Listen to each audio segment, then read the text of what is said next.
ఆయన పేరు చెబితేనే పూనకాలు లోడింగ్. మదపుటేనుగులను కుంకీలతో తరిమేసినట్టు రాజకీయ మదపుటేనుగులను తరిమేయడంలో ఆయన పాత్ర మరువలేనిది. ఆయన మాట్లాడే ముందు దయచేసి విజ్ఞప్తి చేస్తున్నాను. చాలు దిగు, పడిపోతుందా? చాలు మీరందరూ బాగుండాలి కదా, మీరందరూ బాగుండాలి కదా. దింపమ్మా ప్లీజ్, జాగ్రత్తగా దిగే, నువ్వు జాగ్రత్త దిగే, నా మాట దిగు. తర్వాత అబ్బాయికి వెనక్కి తీసుకురండి, అబ్బాయి ఫోటో ఇద్దాం. దా దిగు, జాగ్రత్తగా దిగు.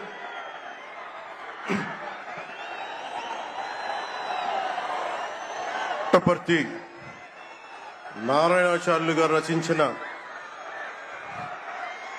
శివతాండవ కావ్యం పుట్టిన నేల, రచించిన నేల, తెలుగు భాష విలువలు పెంచిన నేల, ఆడినమ్మ శివుడు పాడినమ్మ భవుడు అని శివతాండవాన్ని వినిపించిన నేల.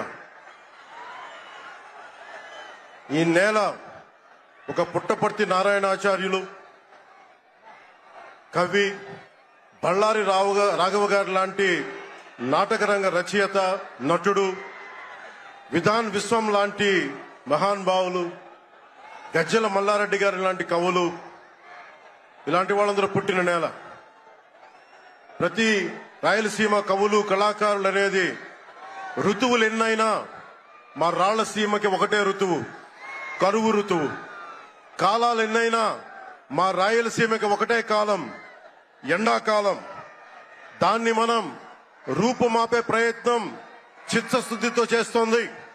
పరిశ్రమలు, ఉద్యాన పంటలు, సాగునీటి ప్రాజెక్టులు మొదలైనవి చేపట్టి రాయలసీమని రతనాల సీమగా మార్చే దిశలోనే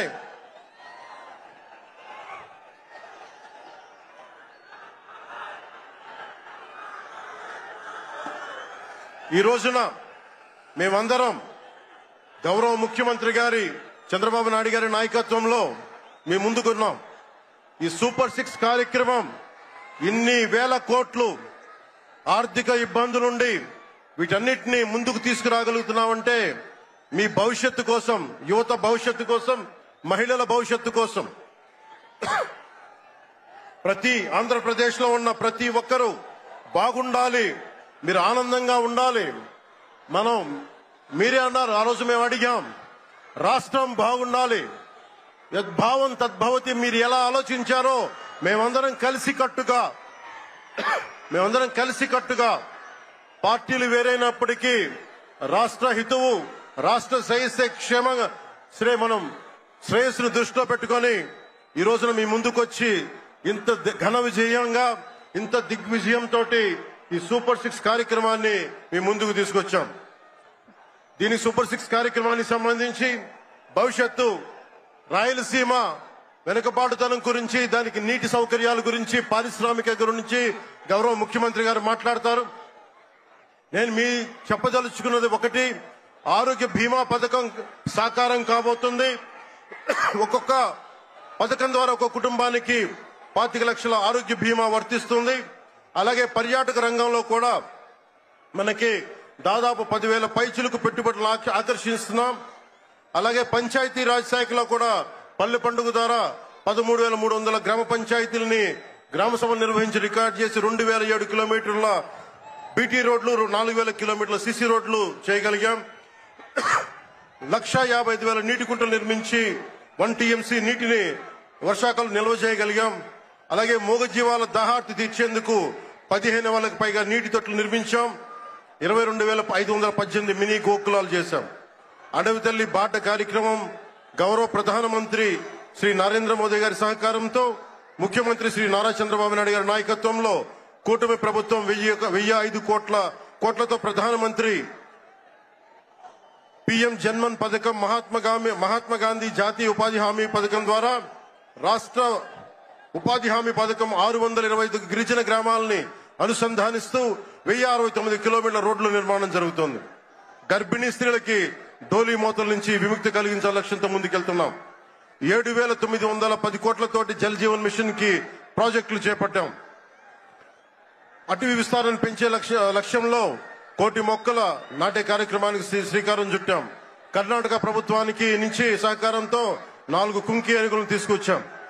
అలాగే శాంతి భద్రతల పరిరక్షణ వ్యవహారంలో భేదాలు చూడకుండా ముందుకు వెళ్తామని శాసనసభ సాక్షిగా గౌరవ ముఖ్యమంత్రి శ్రీ నారా చంద్రబాబు నాయుడు గారు స్పష్టం చేశాం. నేను అదే మాట చెప్పాను. ఆ మాట కట్టుబడే ముందుకు వెళ్తున్నాం. శాంతి భద్రతలు ఎలాంటి ఆటంకం కలగకుండా ఉన్నప్పుడే రాష్ట్రంలో పెట్టుబడులు పరిశ్రమలు వచ్చి యువతకి ఉపాధి ఉద్యోగ అవకాశాలు లభిస్తాయి. ముఖ్యంగా మన రాయలసీమ యువతకి మీరు ఉపాధి అవకాశాలకు వేరే రాష్ట్రాలకు వెళ్లకుండా మన అనంతపురంలో, మన కర్నూలు, మన కడప, మన చిత్తూరు జిల్లాల్లో మొత్తం ఉపాధి అవకాశం పక్క రాష్ట్రాల నుంచి మనకు వచ్చేలాగా పారిశ్రామికరణ జరగాల దిశగా గౌరవ ముఖ్యమంత్రి నారా చంద్రబాబు నాయుడు గారు ఆధ్వర్యంలో ఆయన నాయకత్వంలో ముందుకు తీసుకెళ్తున్నాం. కూటమి ప్రభుత్వం ప్రతి అడుగులోని త్రికరణ శుద్ధితో పనిచేస్తుంది. గౌరవ ప్రధానమంత్రి శ్రీ నరేంద్ర మోదీ గారి వికసిత్ భారత్ విజన్ దిశగా గౌరవ ముఖ్యమంత్రి శ్రీ నారా చంద్రబాబు నాయుడు గారి నాయకత్వంలోని కూటమి ప్రభుత్వం ముందుకు సాగుతూ 2047 నాటికి ఆంధ్రప్రదేశ్ ని దేశంలో నెంబర్ 1 రాష్ట్రంగా తీర్చిదిద్దుతామని మీ అందరికీ తెలియజేసుకుంటూ జై భారత్, జై హింద్.